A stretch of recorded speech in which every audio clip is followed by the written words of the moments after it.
Long before marble rose and legions marched, two brothers fought on a lonely hillside, Romulus and Remus. Sons of Mars, the god of war, abandoned as infants, suckled by a she-wolf beneath a fig tree. Their story is myth, yet myth carries truth. Rome was born from struggle, survival, and ambition. In 753 BC, so the legend says, Romulus struck his plow into the earth and marked a boundary, the sacred Pomerium. Within that furrow, a city would rise that refused to die. From the beginning, Rome was a paradox, forged by violence, yet destined for order. It began as a refuge for outcasts and fugitives, but it would teach the world the language of law. The site of Rome was no accident. 7 hills guarded its heart. The Tiber River linked it to the sea. To the west lay fertile plains. To the east, the spine of the Apennine. It was a crossroads between Etruscans in the north, Greeks in the south, and the tribes of the Italian interior. Geography offered protection and opportunity. Ships could sail inland, yet remain safe from pirates. Trade, migration, and ideas flowed like the river itself. In every era, great cities are born where survival meets imagination. For Rome, geography became destiny. Archaeology replaces legend. The huts of shepherds on the Palatine Hill grew into a community. B600 BC, Etruscan kings ruled a budding city of temples, drains, and paved roads. The Cloaca Maxima, the Great Sewer, still runs beneath Rome today, proof that urban planning began before empire. Religion and monarchy intertwined. Each king was both priest and ruler, binding citizens through ritual. But beneath the ceremonies, resentment brewed, for Romans valued freedom more than crowns. In 509 BC, Tarquinius Superbus Tarquin the Proud was overthrown. The Romans swore never again to serve a king. They created something the world had rarely seen. A republic governed not by one man's whim, but by law and debate. 2 consuls replaced the king. Elected each year, the Senate became guardian of tradition. It was messy, noisy, and imperfect, but it worked. For nearly 5 centuries, the republic expanded, innovated, and endured. Freedom, for the Romans, was not a gift. It was a discipline. They learned that liberty without law is chaos, and law without liberty is tyranny. As the republic grew, so did its city. Wood gave way to stone, huts to dusty tracks to cobbled roads. The Forum Romanum emerged, part marketplace, part parliament, part stage 4. Ambition, senators argued as merchants, shouted prices, priests burned incense, while beggars sang for coins. Rome was alive, loud, dirty, magnificent. By 300 BC, it was already the largest city in Italy. Citizenship became a badge of pride. To be Roman was to belong to something vast and disciplined, a collective identity that transcended tribe or tongue. Even conquered peoples could one day call themselves Roman. War forged expansion. Expansion fed the city. Each victory brought slaves, treasure, and land raw fuel for urban growth. Legions marched under eagles, carving roads and colonies that always pointed back toward home. By the 2nd century BC, the city was swelling beyond its walls. Migrants flooded in, seeking fortune or survival. Rome was becoming something the world had never seen, a metropolis of the ancient age. Empires are not built in marble first. They are built in hunger, sweat, and the promise of belonging. Rome's streets were paved with ambition. Alongside splendor came struggle.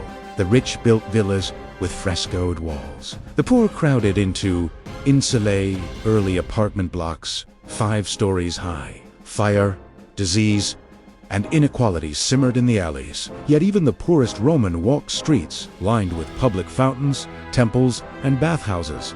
Amenities centuries ahead of their time. Citizens expected their government to provide. And the government, fearing unrest, did. Bread and grain flowed from Sicily and Africa to feed the masses. Rome was learning the first rule of megacities. Logistics is life. Civic pride bound the city together. Festivals filled the calendar. Triumphal parades for victorious generals, Saturnalia for joy, Lupercalia for fertility. The city's calendar became its heartbeat. Its walls echoed with laughter, argument, and prayer. Roman law reached even into family life, dictating contracts, marriage, and property. From chaos emerged structure, a model later copied by nations across millennia. By the late Republic, population neared 1 million, unprecedented in the ancient world. Aqueducts delivered clean water from miles away. Roads and bridges drew wealth from every corner of Italy. But the system strained under its own weight. Ambitious generals commanded armies more loyal to them than to the Senate. Civil wars loomed. The same energy that built the world's first supercity now threatened to tear it apart. Rome had mastered growth, but not yet governance. From the mythic twins to the roaring forum, Rome's rise was no accident. It combined geography, ambition, and adaptability. Each generation built upon the last, turning a muddy settlement into a symbol of eternity. Every modern metropolis, every bridge, courthouse, and sewer carries a whisper of that ancient city on the Tiber.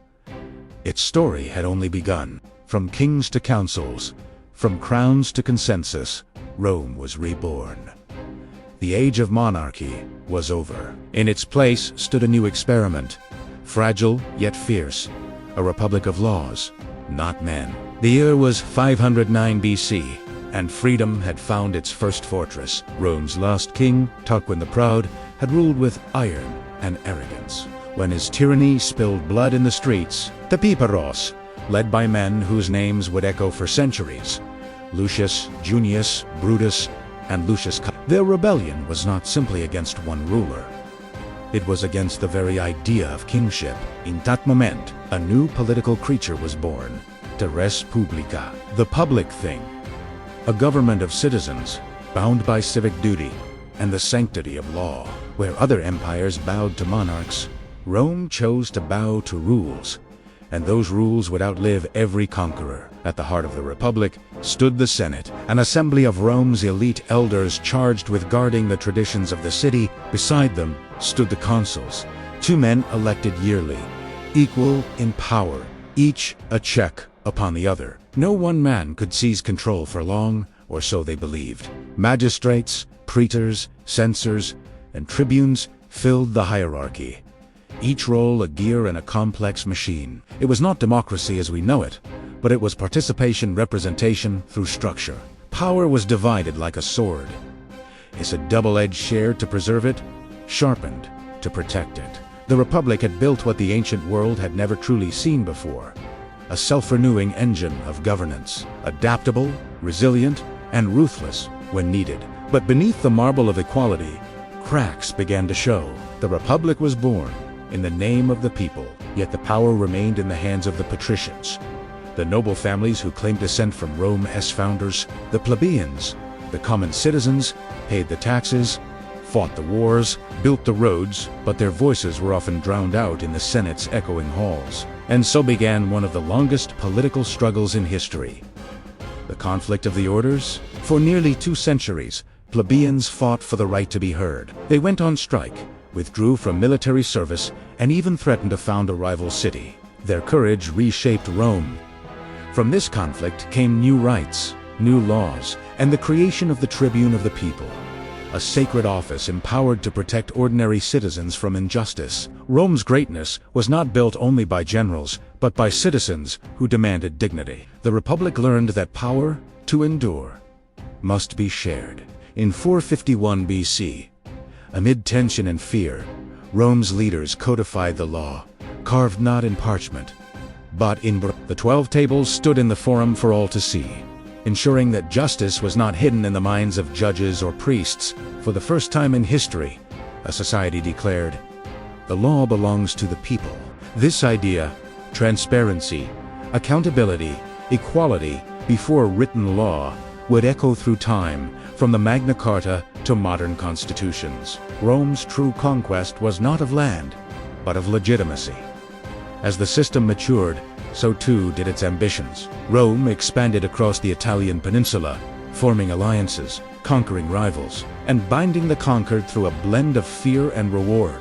Defeated peoples were often granted limited citizenship, enough to share in Rome's glory, but not enough to challenge her control. Through roads and treaties, the Republic turned enemies into instruments of empire. Each victory poured wealth into the capital. Temples rose, Markets flourished, and the Forum buzzed like the heart of a living organism. Every road paved in Italy led not to war, but to Rome. Rome's legions were unlike any army before them.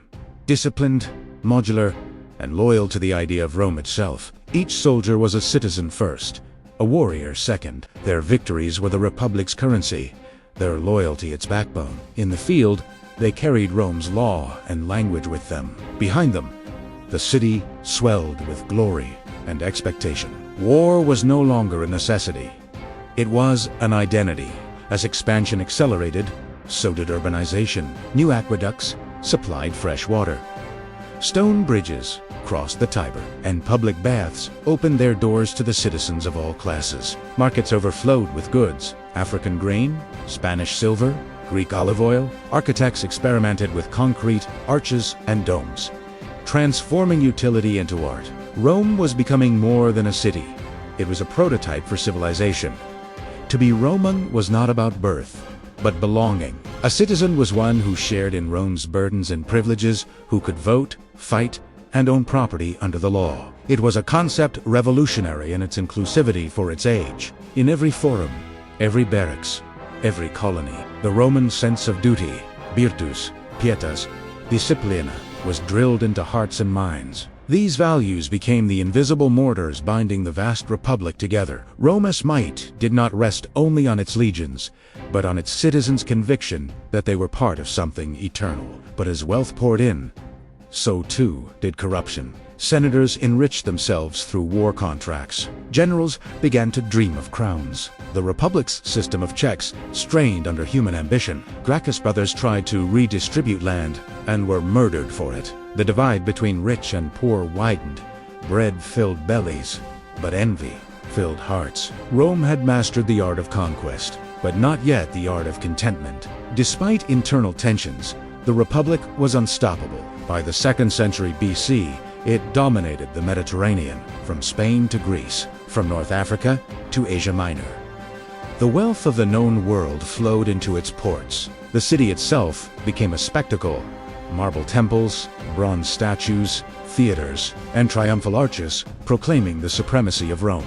Its population soared past 1 million, the first in recorded history to do so. The streets teemed with philosophers, merchants, beggars, and soldiers. Every language of the known world echoed in its markets. Rome had become a living world, a republic turned civilization. What began as a city of shepherds had become the master of nations. But power, once tasted, demands more. And in the republic's greatness, the shadow of empire began to grow. The republic stood tall, disciplined, inventive, and proud. Yet within its marble bones, ambition stirred. The balance between law and power would soon fracture, and from its ruins, a new order would emerge. An empire, vast, beautiful, and brutal. Rome had conquered the world. Now it would learn the price of owning it. Every great city is built on what cannot be seen.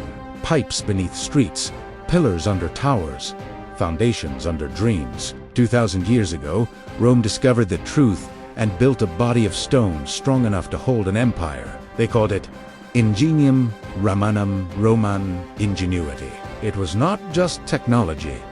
It was faith made tangible. To build was to believe the future would come. The empire's strength was measured not in gold or armies, but in miles of road, gallons of water, and tons of stone. All roads lead to Rome was not poetry, it was logistics. These roads carried legions to war, merchants to fortune, and ideas that would outlive both. The sound of running water was the heartbeat of Rome. Rome invented permanence. Its ruins endure not by accident, but by formula. The Republic had built a government. The Empire built a system.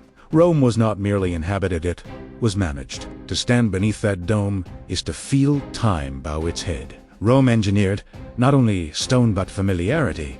It built the first global brand. In Rome, glory was communal. One man's order, 1,000 men's sweat. Perhaps that is why their ruins still move us.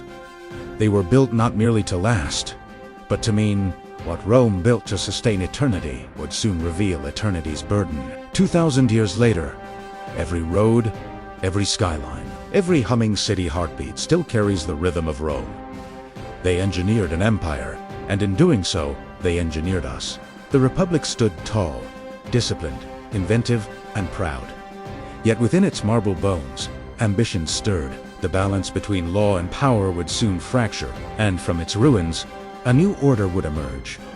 An empire, vast, beautiful, and brutal. Rome had conquered the world. Now it would learn the price of owning it. The empire's strength was measured not in gold or armies, but in miles of road, gallons of water, and tons of stone. All roads lead to Rome was not poetry, it was logistics. These roads carried legions to war, merchants to fortune, and ideas that would outlive both. The sound of running water was the heartbeat of Rome. Rome invented permanence. Its ruins endure not by accident, but by formula. The Republic had built a government. The Empire built a system. Rome was not merely inhabited, was managed. Concrete and artistry, fused into propaganda, beauty that whispered obedience.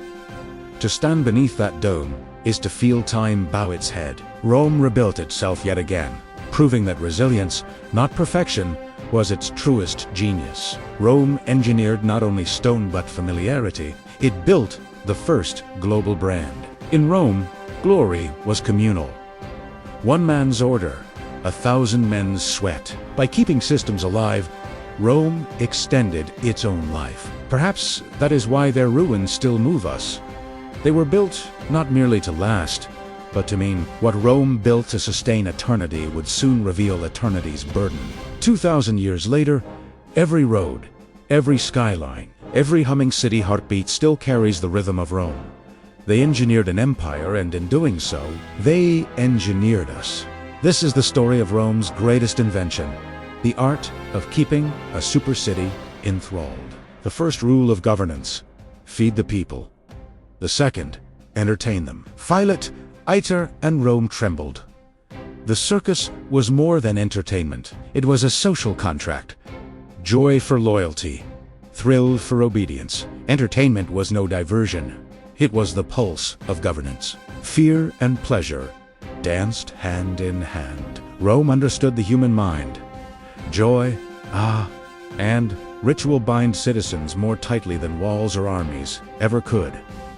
The city itself became a stage, and every citizen, actor, and audience alike. To awe a million, you must engineer not only architecture, but emotion itself. Rome's supercity lived by stories, and every story had a hero or a warning.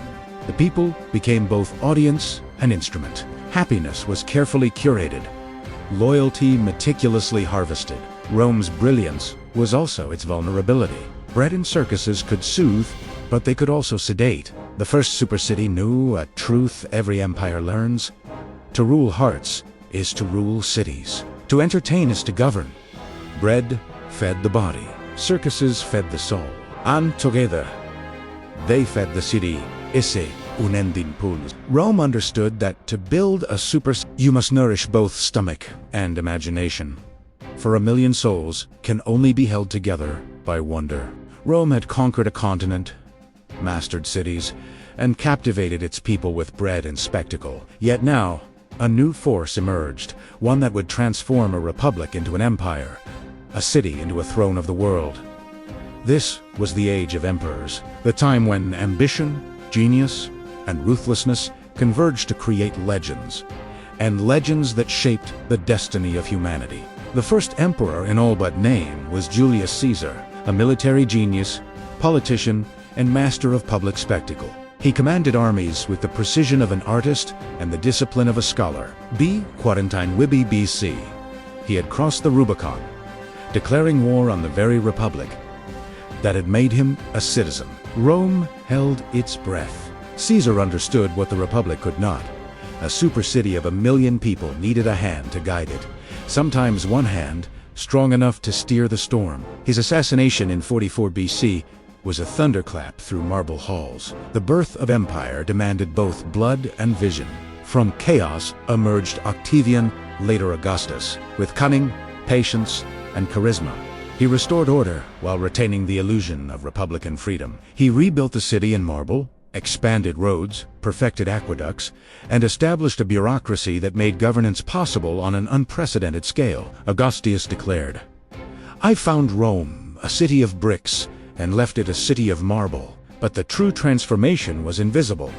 He had turned the pulse of a supercity into a disciplined rhythm, loyal to the emperor rather than the Senate. Under Augustus and his successors, the empire entered the Pax Romana, a golden age. Peace allowed commerce, culture, and architecture to flourish. Merchants traveled safely across continents. Philosophers wrote treatises. Engineers built arches, bridges, and baths. Rome was no longer merely the capital. It was a beacon. Its influence stretched from the Atlantic to the Euphrates. Empires rise by conquest, but civilizations endure by stability. Rome had mastered both. The emperors understood the power of spectacle. Triumphal processions, gladiatorial games, and public works glorified both Rome and its ruler. Citizens cheered, merchants profited, and the empire watched its image solidify in stone and story. Even the simplest citizen could witness grandeur: aqueducts pouring water, fountains gushing, marble arches rising above bustling streets. Rome was a city of participation and observation. Every citizen played a role. Every emperor orchestrated the theater. The empire magnified the innovations of the Republic. Roads stretched farther, reaching distant provinces. Aqueducts carried water to every district. Public buildings became temples of civic pride. The Colosseum was completed under Vespasian and Titus, a marvel of engineering, capable of hosting 50,000 spectators, complete with retractable awnings and trapdoors for animals and gladiators. Even Nero's Golden House, controversial as it was, symbolized the ability of a single ruler to reshape urban life. Rome under emperors became more than a city. It became an instrument of influence, power, and legacy. Governing a supercity of millions required systems beyond imagination. Emperors relied on prefects, magistrates, and provincial governors to maintain order. Tax collection, grain shipments, and public works were monitored meticulously. Rome had become a city of both spectacle and function. The supercity was no longer just physical space. It was an ecosystem of politics, labor, and expectation, and the emperor's hand guided it with invisible precision. The city's population swelled with wealth and diversity. Senators lived in palatial villas. Merchants thrived in bustling marketplaces. Artisans, laborers, and slaves carried the weight of daily life. Despite inequality, the emperor maintained loyalty through public works, entertainment, and the promise of opportunity. Rome taught the world a lesson. Control is not imposed solely by force. It is cultivated through hope, spectacle, and order. Literature, philosophy, and art flourished under imperial patronage. Virgil's Aeneid, Ovid's poetry, and the histories of Livy captured Rome's spirit and projected it into eternity. Temples, theaters, and forums became symbols of collective identity and pride. Rome's supercity was not merely built of stone, it was built of stories. Yet absolute power carries risks. Emperors indulged, manipulated, and sometimes lost touch. Nero's extravagance, Caligula's cruelty, and Commodus' theatrics tested the patience of citizens. The delicate balance of governance, spectacle, and infrastructure could falter under ambition. Rome's brilliance was inseparable from its danger. The more perfect the city, the heavier the crown of leadership. By the 2nd century AD, the supercity had reached its zenith.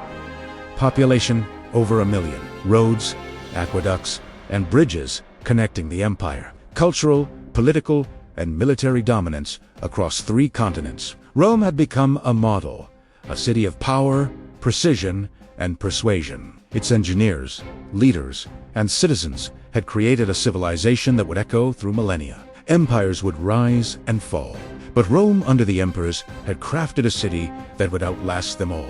The age of emperors was a symphony of power, ambition, and spectacle. It transformed Rome from a republic of citizens into a city that symbolized the world itself. The emperors built not only walls and roads, they built the idea of a supercity eternal, magnificent, and unforgettable.